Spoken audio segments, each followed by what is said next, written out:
Former Nevada Senator Harry Reid is calling for former congressional hearings probing the enduring mystery of UFOs. Now, in 2007, the longtime leader of Senate Democrats quietly sponsored a secret Pentagon study of UFOs and related mysteries.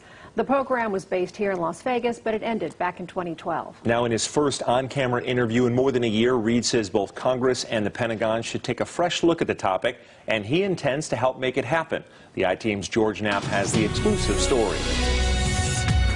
Some people say, why is Reid doing this? He doesn't know anything about science.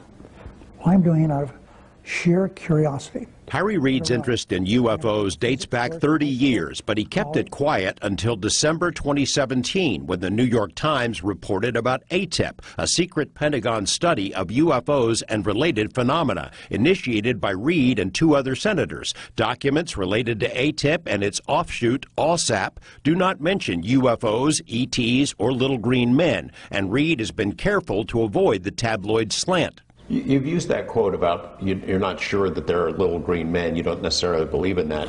We don't know. The fact is, we don't know what it is, right? Or where they're from. We do not know. What I have learned is you cannot just hide your head and say these things aren't happening. We have military installations where hundreds and hundreds of people who are there see these things.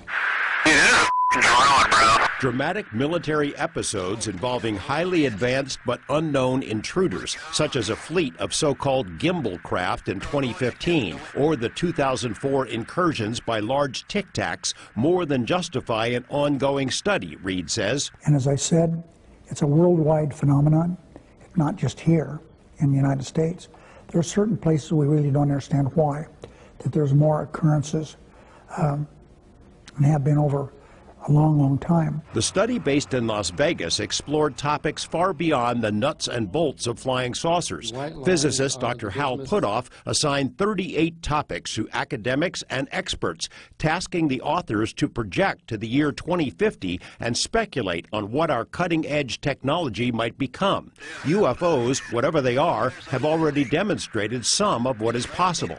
In July 2018, the I-Team first released the list of those papers. 2 weeks ago, the DIA confirmed the list when it released a letter from the late Senator John McCain, who'd requested all available materials from ATIVE for his Armed Services Committee. Reid and McCain were from different parties, but were close. Sure, John knew what I was doing. I mean, he didn't hide the fact that he was interested also.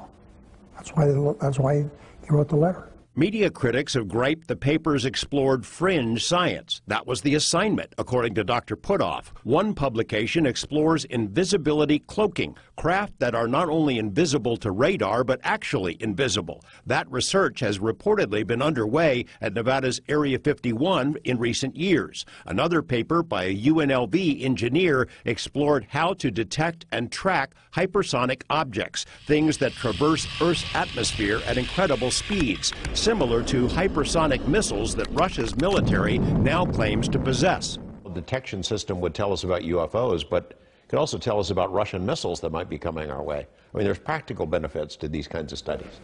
Of course. One of the papers on the ATIP list focused on metamaterials, exotic compounds that could explain the physics of UFOs. Since ATIP ended, private groups, such as the To the Stars Academy, have scoured the planet seeking bits and pieces of supposed wreckage for testing. Former Pentagon intelligence officer Lou Elizondo is spearheading that effort. In 2009, Senator Reid tried to turn ATIP into a special access program, in part so it might gain access to evidence that has not yet been made public. It suggests that maybe there are other studies or programs that might shed light on this mystery? Other programs that have been done and information they have, including different pieces of evidence. George Knapp, 8 News Now. Under Senate rules, Reid was prohibited from lobbying his former colleagues for 2 years. That time limit, though, expired earlier this month, and he's been making calls to key people in Washington about the issue. And we asked Senator Reid if he thinks it is time for an official disclosure about UFOs. You can see his answer on LasVegasNow.com, and the I-Team will have more from the interview in the days ahead. There's a whole fleet of them. Look on the ASA. My gosh. we as a country are certainly not doing what we should do. This is an area that is important to not only our country, but to the world. And I know that other countries are doing more than we're doing. And I think that that's not good. There are those who think we're on the edge of disclosure, that any day now they're going to open up the doors and show us the saucers or open the files. I'm not as encouraged. What about you?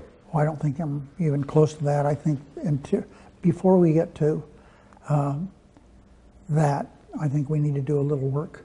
And we're not doing enough scientific research. And there are people hungry to do that. We have academics who are trained in all the sciences. A grant to a college would be a tremendous help. They could put it out to bid, like they do, find out who would do the best job. But the way it is now, we're doing nothing. You've said about you don't think it's little green men, and we had a lot of speculation about where these vehicles are from. They're far more advanced than anything known to us. Is it possible that there's no one who knows the ultimate answer, what the truth is? I think now, and the reason I'm so terribly interested in this is I don't think no one has the answers. And that is too bad, because there are answers out there. But we're not going to get answers just by hoping they come. It can have to take some work. The idea of disclosure, have you had conversations with colleagues about the wisdom of letting all this loose? Is the public ready for it? Depends on what it is, I guess. I don't think that Congress can make this decision on their own. They could try to pass a law, but that would create a lot more problems than it would solve, because there's a big public debate on this. I don't think at this stage would do a lot of good. Pentagon needs to get somebody within the Pentagon that's willing to do something that's a little different.